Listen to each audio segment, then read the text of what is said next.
Hey, welcome back to Nilly's Bonsai. Hope you're doing well. Some of you may be familiar with this stump that I have in the pot here. This was actually the candidate of my first video, and it's a large Forsythia, probably 25 to 30 years old now. This came from my parents' garden. It was an unwanted tree. They had initially just bopped it down, I think, to actually to kind of set in stone that this was going, because I kept trying to convince my dad that he didn't want to cut this down. It was a nice thing. But it was just cut roughly. My real interest here was the bottom. I've actually seen in one of Peter Chan's videos, he's got a really nice Forsythia stump, and it's just like kind of domed over, and it kind of inspired me when I knew this come up for grabs. And then I maybe lent on the same kind of thinking as my dad, or actually maybe it could go. But fast forward 2 years and an AirLayer in between. But I need to do something with this tree this year. Some of you will be aware that I'm losing a bit of space here. So I've got to whittle down the best and most viable projects, if you like. But I'm keen to actually explore what's going on in here. Now, maybe a little bit early for some AirLayers, but this has been on the plant for 2 years now, so I don't think leaving it in an AirLayer state is going to provide any more benefit to it. It did survive a really, really cold winter last year, and although this root mass was full of roots, a lot of them blackened off and got knocked back. But I feel like we could cut this one today, and then that will then make way for preparation to actually work on this stump base, which I'm very keen to do in the next couple of weeks. There's a little bit of controversy I've seen between flowering bonsai and certainly Forsythia anyway. It's not something I'm really well endeavoured on, but when I have read up on just brushing up on these, I see a little bit of conflict between potting before flower, potting after flower, pot as flowers are fading, picking off the old flowers, various things. And I thought, we've got two pieces of this here, so we've got a great example, or a great experiment if you like. I've taken one off before flower, leaving this one post flower, and see how we get on with them. There'll be an honest comparison. Now, today we're not going to do anything to that top. I don't actually want to open it back up and cause fresh cuts and a way of the plant drying out, because we are going to sever it from the parent here. So this will leave alone until the plant has recovered a bit. But you can see here, there was actually some nice growth here that I chopped originally, and it's put out 5 or 6 from each point. We probably won't want all of those, but again today I'm just going to sever it from the parent plant, pot it up, and we'll come back to it when it actually has some health and vigour again. I don't want to waste too much time talking about this tree, because we are going to do a separate video on the bottom half. I think we can make a start here by just getting this old plastic off and seeing what we've got hiding in there. And there is something interesting about this AirLayer, if you haven't seen the video. I'm hopefully going to reveal a little bit of that today.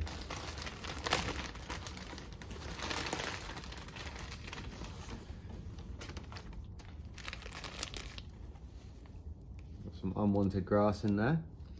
This was a Welsh sphagnum moss, by the way. So obviously over here, you go to the garden centre and you kind of get a Gardman moss. It almost looks dyed. There's something a bit strange about it, the colour of it. But this was a Welsh moss from a local nursery, and it was incredibly cheap versus going to a garden centre and buying sphagnum moss. And I've had really good results with this moss. It actually has really performed well, and for the price of it, you cannot moan. Right, plastic's off. Got a bit of a congestion at the bottom here, so I don't know how flush I'm going to be able to cut this straight away. And I don't want to pick into it too much, but the working height is not brilliant, so I'm just going to chuck it on this plastic pot just to give us a little bit more accessibility. We don't want to be working hard, we want to be working smart. Now under here has got a bit congested. Obviously they're a very vigorous shrub, Forsythia. Even when you take cuttings of these, within a few months the pot is absolutely full. And I've grown smaller plants in sort of 3 to 5 litre pots, and even then they become root bound in one season. So I've got no doubt, although this is early on in the season for cutting an AirLayer off, this has got more than enough root mass in there to sustain itself as if it was an individual plant. Like I say, the AirLayer now is getting on for 2 years old. So before we attempt to make some kind of cut under here, I'm just going to remove a few of these whippier growths. It's worth pointing out as well, if this wasn't flowery growth and this had just leafed out, these would make brilliant cuttings. Obviously with basic cuttings or shrub cuttings here, the semi-hardwood, semi-ripe growth here with a little angular cut under a leaf node. with the leaves stripped back if you've got them on there. That'll give you a cutting every time, 100%. So for this job, we're just going to need a good saw. Now I had recently retired this saw. It's done a lot of work, and it wasn't particularly a bad saw. It's just, I feel like it was taking a little bit more effort now. And I have got a new one of these Wolf saws. Brilliant saws if you can lay your hands on one of these, and if you see them at a reduced price, definitely grab one because they last for years. They've made a few little changes since, this one's probably 8 years old. This one was last year I bought. They've made a few little changes. You used to have to buy the handle. Obviously these clip onto a pole, but now it comes with a handy handle here. This new saw is the same length. I've noticed though the teeth have got a little bit coarser, but we'll see how we get on with it. I was going to use this today for this job, but looking at that kind of, that mass under there and some of that muck in there, I don't want to run a brand new saw through it. So let's see if we can get through the bottom cut with the old saw, and we'll save the good saw for this cut down here. And while I'm on this subject, because after we've done this cut, I'm going to put this tree to one side and you'll see it in a video in a couple of weeks. I'm going to make the cut at the bottom here roughly, just so that has a chance to sort of just heal over a little bit and kind of settle down, if you like, before we then do the repotting work on this one. Now this has been in this pot for 2 years, so we can expect there is actually quite a bit to deal with in there now. Obviously, as I mentioned earlier, Forsythia are a very vigorous shrub, both in the extensions that come out of them. You can prune them back several times a year, and also the root mass in there, which is definitely going to be a bird's nest. So with our old saw, let's see if we can find somewhere we want to cut under here. This is very dense here, very dense growth. So I'm not going to pick too far into it. I might pick from the top down and just show you a little feature that we've hopefully created. But just for now, I'm just going to bop this off straight under here. We'll assess it when we free it from the parent.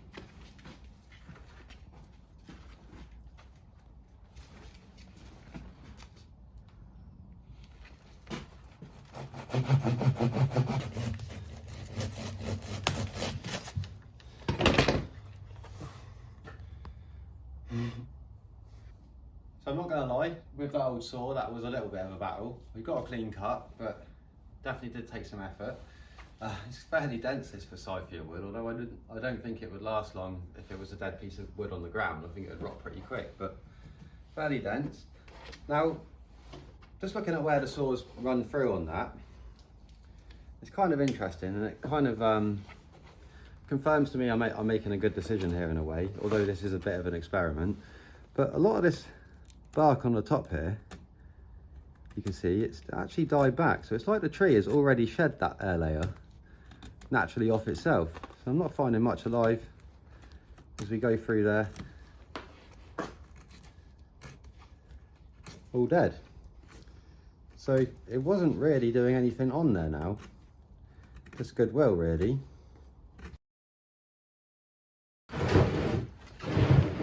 We've got this nice area, and I do actually like this feature because this is probably what this tree is going to end up, a lot of these kind of branches coming off from the base here. Obviously you need to get something around this side, but I'm just going to try and cut as flush to this one here. Now I think the access for this really is going to be just directly in like that there, and we shouldn't hit anything else living that we've got. I'm going to cut this today, put some sealer on it, and hopefully that will help it handle the root work we're going to do with a large chop above it in a few weeks' time.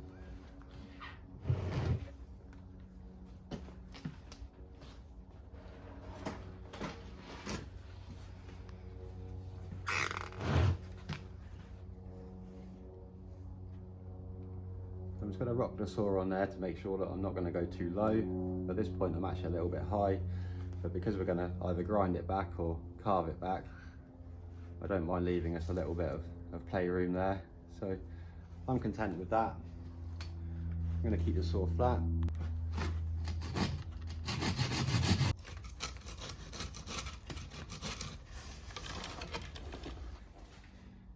Right, so we've cut that chunk out of there. It was a little bit awkward. I actually had to lay it down sideways. It's a lot easier to work that way. Interestingly enough though, looking at this cross section here, you can actually see only a very small part of that is alive. So continuing what we had noticed at the top here, it's actually very, very small amount alive there. And maybe this has happened this winter because these branches look a bit dry. You can see that it is showing some sign of life, but it's not looking full and as vibrant as the other branches around it.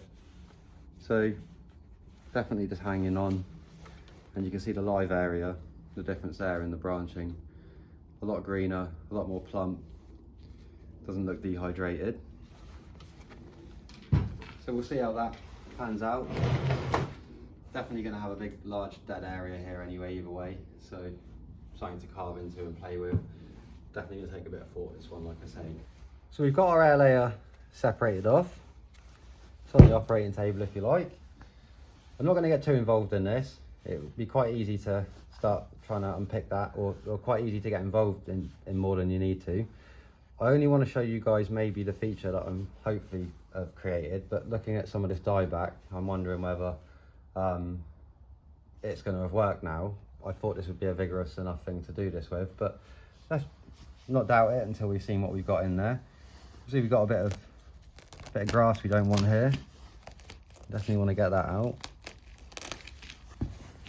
And again, assessing that right now, I can already say that we'll reveal the top part, but I think when it comes to cleaning up this wood at the bottom to get this thing into a shallower pot, once we've found that line again, I think we'll pot it up for today. Once it's got some vigour and some health back into it, maybe in a spring's time or the following spring, I'll probably just get a saw, another old saw, and just cut straight through it and try and create a root plane. But I do want these to become a little bit stronger and woodier, some of these roots, than not just this kind of new feeder root out searching. Very easy to damage, and if there's a mass of it in the pot, more likely to get rotting off problems. So we'll just have a quick reveal up into the top here if it allows it. Phenomenal amount of roots. So even with last winter's really severe kickback, if you like, this is comeback fighting. So the only thing with air layers, I do find, because the angle of the branch that you're normally air layering is sitting at a bit of a funny angle, and then we put a ball of moss around it, sometimes the roots don't always grow in the direction you want. So you know, I do like to just try and find the top at least, so when I put this into the ground, these ones don't become dominant and just keep swirling round. I am being quite aggressive with this top half because I know we don't really want much of this, so I just want to find where the air layer begins. You can imagine if we didn't do what seems fairly aggressive right now in what we're doing, if those roots thickened up, this would just look like a pop down Forsythia tree. So I'm quite keen to not let that really happen. I didn't really honestly think the roots were that intense in here. So it's testament to Forsythia air layers, and large ones at that. They can be very good. I'd maybe just put it in an even bigger moss ball maybe. It might have ended up so dense.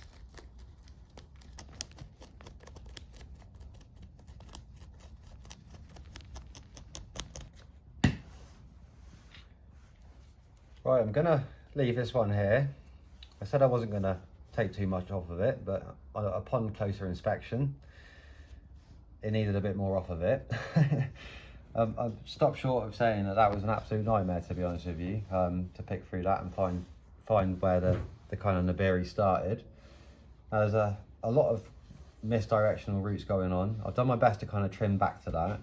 There's still the odd little area where it's annoying me, but I tend to be a bit OCD with things like this, and I don't want to absolutely destroy this plant. So I can see a good point where roots are coming out now from. So maybe that's where we'll have to pick it from. You could even see higher up on the trunk here, there's a whole cluster of roots coming out of there. We don't want those. Hopefully they'll just snap out the way. We can clean them up at a later date. There's little nodules and lumps everywhere that we need to clean up on this. But the main thing is we've unpicked that chaos to a degree, and there's something more usable there. But for all its downfalls, really, I've got to give it to it. You know, it's not huge. It's not a huge piece of material even with that lump left at the bottom there. So I'm sure in the following spring or the spring after, probably next year with how vigorous this will be, I'll go in and cut that again, and hopefully that will then bolster this root flare area and encourage it to send more roots out. And in the meantime, I wouldn't normally encourage dead roots or dying roots, but hopefully a few of those that we have cut do die away. The free draining mix I allow it in should stop any kind of rot problems and keep some aeration to the soil. And I hope then that just really highlights the good roots, the more dominant roots that we can use, and the ones going in the right direction.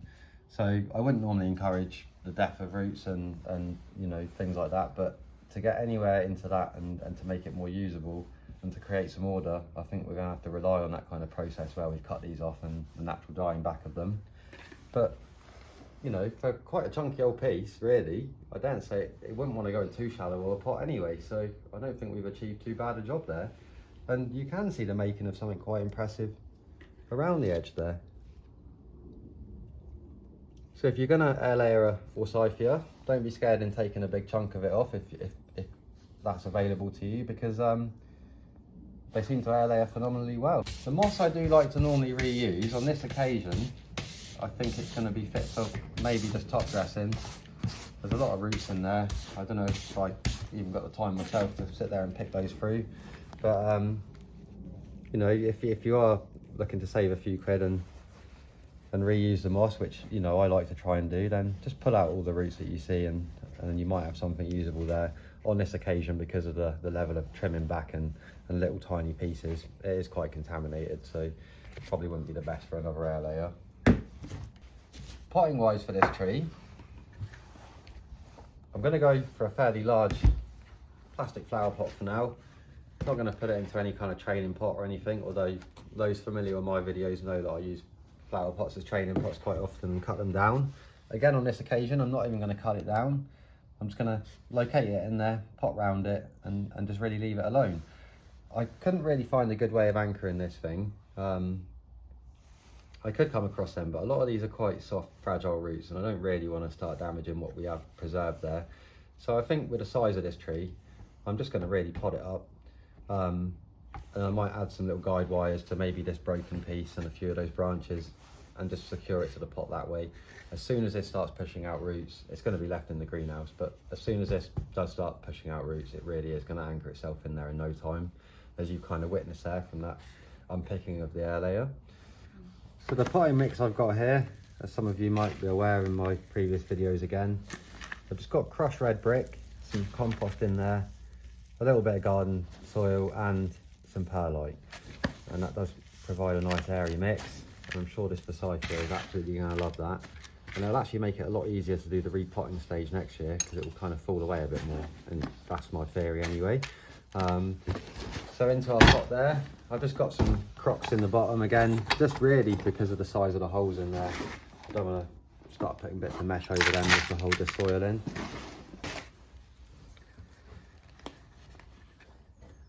There we go, I'm quite happy with that. Just going to secure that stump into that mound that we've pushed in, and you can see that's sitting in there quite nicely already. I'm just going to backfill now. Not really much of a need for a chopsticking on this occasion, because that root mass is so dense. I'm just going to make sure it's found its way through. Best not to put too much soil in one area in one go, and then you'll get a bit lost in where you are. Another scoopful in there. Just going to push that round. See, even with all that soil in there and that stump, that's not the heaviest pot in the world, so it's quite a light mix, that brick, perlite and composty mix I'm mucking around with at the moment.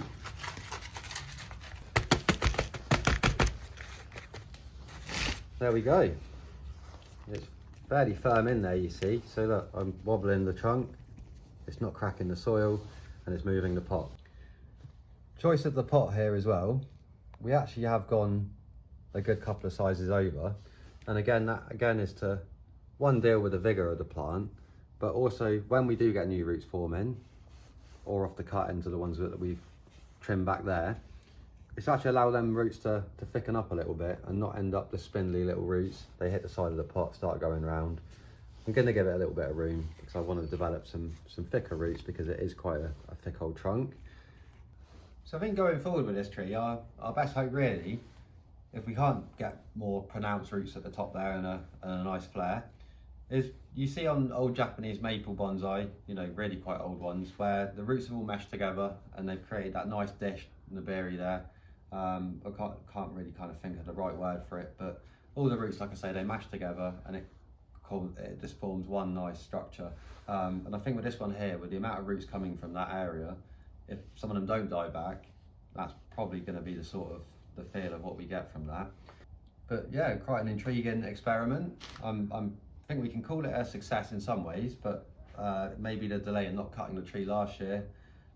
But the roots didn't look good to me and the foliage didn't quite present the right health, so I thought it'd actually be beneficial to leave it for one more year, especially with the thickness of the stump there.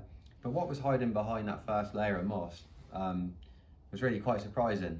Like I say, I've dealt with some root balls, I've picked apart a few things, some pines I've bought from nursery stocks or clearance yards, where you know it's quite an intense job, but really for a 2-year-old AirLayer of such a size, that was incredible how much roots this had.